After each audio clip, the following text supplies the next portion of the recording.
Hello नमस्कार। BPSC TRE 3.0 का exam हुआ। अब इसके बाद इसकी कट ऑफ कितनी रहेगी। हालांकि ये पेपर बहुत सारे उतार चढ़ावों से जूझता रहा है और फाइनल जाकर पेपर हुआ। पेपर के बाद आपकी रेस्पॉन्स शीट भी अपलोड हो गई और रिसेंटली बीपीएससी ने इसकी आंसर की को भी अपलोड कर दिया है और साथ ही साथ 7 दिनों का समय मांगा है कि 7 दिनों में आप अगर किसी प्रश्न को चैलेंज करना चाहते हैं तो प्रश्न को चैलेंज कर दें। यहां पर भी मुझे थोड़ा सा वो लगता है कि पता नहीं बीपीएससी ऐसा क्यों करता है या जितने भी आयोग ऐसा क्यों करते हैं और चैलेंज करने की बहुत बड़ी बड़ी फीस भी रख देते हैं और ये भी एक कमाई का एक नया साधन बन गया है। बहरहाल 5 से 6 प्रश्न ऐसे हैं जिन्हें चैलेंज किया जा सकता है। तो जिनके नंबर थोड़े से कम हो गए, 4 या 5 नंबर कम हो गए, वो ज्यादा उदास ना हो, उसको चैलेंज कर दें, आपके वो नंबर बढ़ जाएंगे निश्चित रूप से। अगर आपके बढ़ेंगे तो और भी स्टूडेंट के वो नंबर बढ़ेंगे क्योंकि रिवाइज आंसर की आएगी और रिवाइज आंसर की से सभी के नंबर वो बढ़ा दिए जाएंगे। ये तो बात हो गई इस पेपर की। अब सबसे बड़ा जो दिमाग में प्रश्न आ रहा है कि सर हमारा नंबर आएगा कि नहीं आएगा, इसके लिए एक अनुमान है। देखो अनुमान अनुमान होता है, पहले याद रखना, अनुमान अनुमान होता है, यह 100% सही नहीं हो सकता। इसमें मार्जिनल, इसमें कुछ होता है कि हो सकता है कि 2-4 नंबर ऊपर चला जाए, 2-4 नंबर नीचे चला जाए। यहां पर हम अनुमान बताते हैं, वो अप्रोक्सीमेट होता है ना। आपका फाइनल जो रिजल्ट है वो लगभग लगभग 30 सितंबर से आपको मिलना प्रारंभ हो जाएगा। सबसे पहले 1 to 5 का ही रिजल्ट आएगा। लेकिन मैं थोड़ी सी आपकी जो क्यूरियोसिटी है, जो मन में जिज्ञासा है कि सर अब कल से फोन आ रहा है मेरे पास, सर कट ऑफ बता दो, कट ऑफ बता दो, तो मैं एक ऐसी कट ऑफ बता रहा हूं नियर अबाउट, है ना। अगर आप यहां पर हो तो आप सेफ जोन में हो और अगर आप यहां पे नहीं हो तो फिर आप सेफ जोन में नहीं हो। आपको बीपीएससी 4.0 की तैयारी करनी चाहिए, बहुत जरूरी है, क्योंकि उसका भी एग्जाम लगभग लगभग जनवरी के आसपास हो जाएगा। नवंबर यानी 20 नवंबर से पहले उसके भी फॉर्म आ जाएंगे, तो आप बिल्कुल भी टेंशन ना लें। आइए इसके बारे में थोड़ा सा मैं आपको बता दूं।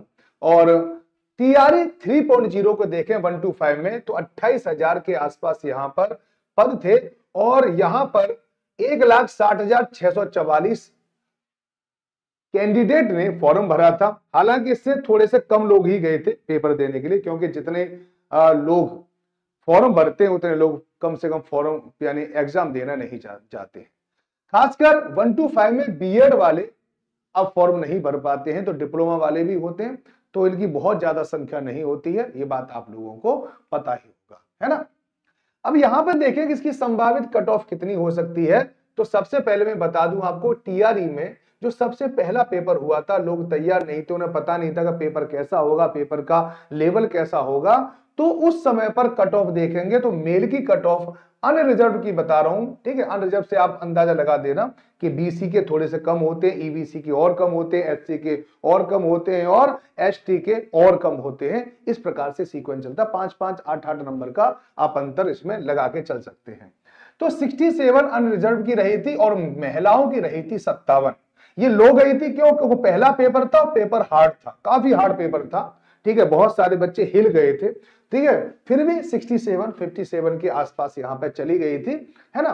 तो यहां पर जो परास अगर आपको देखे 67 और लोएस्ट जो गई थी वो 47 गई थी, ठीक है। यानी जो एससी एसटी की जो जाति 47 गई थी, 57 महिलाओं की गई थी और एसटी की जो महिलाएं उनकी 39 गई थी, है ना। अभी कल मैं इंटरव्यू देख रहा था न्यूज 18 का, उसमें भी उन्होंने बताया था कि ऐसा है कि जो कट ऑफ है वो टीआरई 2 से वो थोड़ी सी कम रहेगी, क्योंकि टीआरई 2 में बहुत कम पद थे और टीआरई 1 से इससे ज्यादा रहेगी। ये बात हमेशा ध्यान रखना कि आपके जो 3.0 की जो कट ऑफ है वह इस कट ऑफ से तो ज्यादा रहने वाली है। तो किसी का अगर 67 नंबर है, भैया 57 नंबर है, तो वो उम्मीद ना करें कि उनका सिलेक्शन होगा अनरिजर्व कैटेगरी के बारे में जो बात कर रहा हूं, ठीक है ना। तो ये परास जो आपको ये पूरा दे रखा है, इससे भी अगर आपके कम नंबर बैठ रहे हैं तो फिर उम्मीद ना करें, 4.0 की तैयारी करें। देखो थोड़ा सा बुरा लगेगा लेकिन फिर भी मैं बता रहा हूं, इससे तो कम कभी जा ही नहीं सकती। टीआरई 1 से तो जाऊं कम जाएगी नहीं।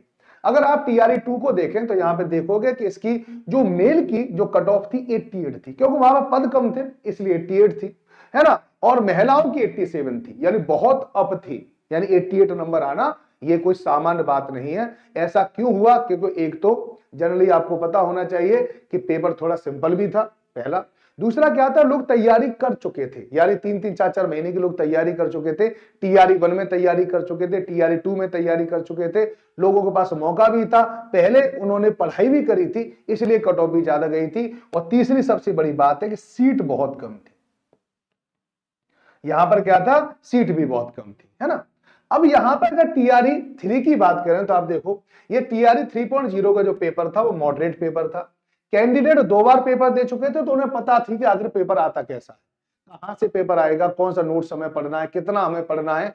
तो कट ऑफ बहुत कम जाने की संभावना नहीं है, क्योंकि लोग अच्छी तरह से पेपर देके आए थे और बहुत अच्छी से उन्होंने तैयारी भी करी थी, है ना। अब यहाँ पे ध्यान रखना, अच्छी तैयारी थी, और जब अच्छी तैयारी होती है तो 3 नंबर या 5 नंबर हमेशा ज्यादा ही होते हैं, कम नहीं होते, ध्यान रखना। बहुत सारे स्टूडेंट कहेंगे सर इतनी कट ऑफ हो सकती है, इतनी कट ऑफ नहीं हो सकती है।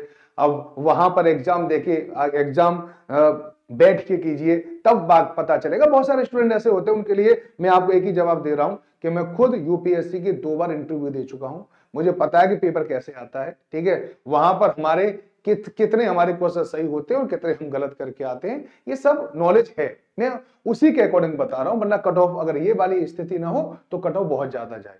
वही पेपर अगर आप घर पे दोगे ना तो बहुत ज्यादा आपके नंबर आएंगे, कम नंबर नहीं आएंगे, ठीक है। अब यहां पे देखो, इस बार अनरिजर्व की जो मेरे हिसाब से जो है वो कितनी जानी चाहिए, टीआरई 1 से तो हमेशा ज्यादा होगी, यानी 67 से तो आपकी ज्यादा ही होगी, है ना। और ये जो टीआरई 2 88 से हमेशा कम ही रहेगी, है ना। इतनी कट ऑफ नहीं जाएगी, ये बात मैं आपको जनरली बता रहा हूं। 88 बहुत अपने आप में बहुत नंबर होते हैं, ठीक है। 120 में से 88 नंबर लाना ये सामान्य बात नहीं है, देखो सीधी बात ये है ना। इतना नंबर आसान नहीं लगता है, ठीक है। 12 12 6 72, ठीक है। और यानी 60% से ज्यादा कट ऑफ रहती है, 60% में कम नहीं रहती अनरिजर्व की, याद रखो।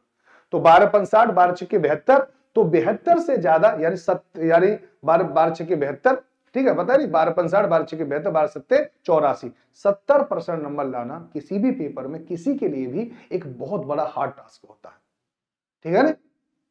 तो आप याद रखना, इतनी तो नहीं जाएगी।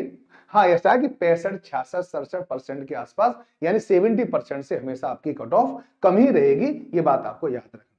उन्होंने कहा था अभी कि टीआरई 2 से तो कम ही रहेगी, तो आप मान के चलो ये टीआरई 2 से तो निश्चित रूप से कम रहेगी। तो आप लोगों के ने टीआरई 2 का भी पेपर दे रखा होगा, अगर आपकी उससे कम है तो आप टेंशन न लें, आपका सिलेक्शन होने के चांस है। फीमेल में भी अगर कम है तो सिलेक्शन होने के चांस है। इसलिए मैं आप लोगों को बता रहा हूं कि अगर फाइनल कट ऑफ देखी जाए, टीआरई 1 और टीआरई 2 का दोनों का विश्लेषण किया जाए, तो अनरिजर्व की जो कट ऑफ है वो 76 से लेकर 79 के आसपास हो सकती है। बहुत ही कम परास दिया है मैंने, क्योंकि इतना ही होने के चांस है ना। 76 से लेकर 79, है ना। इसमें 2 नंबर आप आगे बढ़ा सकते हैं, 2 नंबर कम कर सकते हैं, है ना। लगभग 65-66% के आसपास। अगर इस पेपर में बिल्कुल भी नकल नहीं हुई है, यह पेपर बिल्कुल अच्छी तरह से दिया गया है, ठीक है, अच्छी तरह से पेपर हुआ है, तो फिर इतने से ज्यादा कट ऑफ जाने की किसी भी प्रकार से संभावना नहीं है, ठीक है। पहले 88 थी, 88 है, और मैं आपको यहां से कम 10 नंबर कम बता रहा हूं, क्योंकि वैकेंसी बहुत ज्यादा है, ठीक है, और वैकेंसी बहुत ज्यादा है, इसलिए इसकी कट ऑफ थोड़ी सी कम आ सकती है। महिलाओं में 66 से लेकर 79 ये फीमेल की कट ऑफ हो सकती है, और इसका पूरा की पूरा जो परास है वो 76 से लेकर 56 तक जाता है। यानी यहां पे अगर हम किसकी बात करें, यहां पे जस्ट बीसी की बात करें, यानी ओबीसी होता है बीसी, तो बीसी में अगर बात करेंगे तो यहां से कम 8 नंबर आप कम कर सकते हैं, ठीक है, 8 नंबर। और अगर ईबीसी की बात करें तो 10 नंबर कम कर सकते हैं, एससी की बात करें तो 15 नंबर कम कर सकते हैं।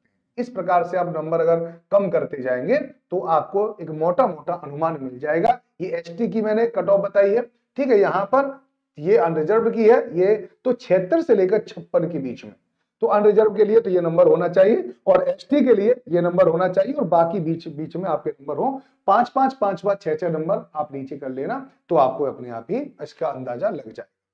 फीमेल में 66 से 69 के आसपास रह सकती है ना। और इसकी जो न्यूनतम कट ऑफ जा सकती है एसटी की, वो 50 यानी 49 के आसपास जा सकती है। यहां पर भी आप ऐसे ही अंतर कर लें, यहाँ पे बीसी और जनरल में महिलाओं में ज्यादा अंतर नहीं आएगा, ये बात आपको याद रखना है। यहाँ पे ज्यादा अंतर आएगा, यहाँ पे कम आएगा, मुश्किल से 3 या 4 नंबर का कम आएगा। जो बीसी है उनका मुश्किल से 63-64 से कम पे नहीं होगा, ये मैं आपको जनरली बता रहा हूं। लेकिन SC ST में अगर ST पहुंच जाएंगे तो 49 के आसपास आपकी कट ऑफ रहने वाली है ना।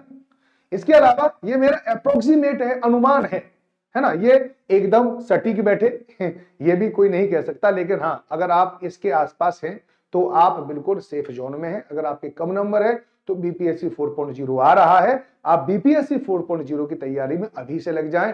ये नंबर मेरा है, ठीक है। यहाँ पे आपको कैसे तैयारी करें, किस प्रकार से हमसे जुड़े, वो सारी की सारी जानकारी मैं आप लोगों को यहाँ पर प्रोवाइड कर दूंगा। आप कुछ भी पूछ लें, ठीक है। इस समय पर हमारे पास पता है बहुत ही शानदार ऑफर भी है। अगर आप ऑफर की बात करेंगे, अगर आप 4.0 की बहुत सारे स्टूडेंट ऐसे होंगे जो तैयारी करना चाहते हैं, तो 4.0 केवल 974 रुपए का है, आज के लिए है। तो अगर आप इसको कोर्स को परचेज करना चाहते हैं और 4.0 में इस कैटेगरी वाली बात से बहुत अलग उठना चाहते हैं, कट ऑफ से बहुत ऊपर रहना चाहते हैं, तो आप अभी से इसको पढ़ना प्रारंभ कर दें और आप मुझसे किसी भी प्रकार से जुड़ सकते हैं, पूछ सकते हैं। आप अपनी स्ट्रेटजी के बारे में प्लानिंग बनवा सकते हैं, नोट्स, हैंड रिटन नोट्स हो, कैसे भी हो, तो आप मुझसे बात भी कर सकते हैं। तो चलिए आज के लिए सिर्फ इतना ही, और मेरी तो यही उम्मीद है आप सब लोगों का सिलेक्शन हो जाए, मस्ती से इस बार आपका सिलेक्शन हो जाए।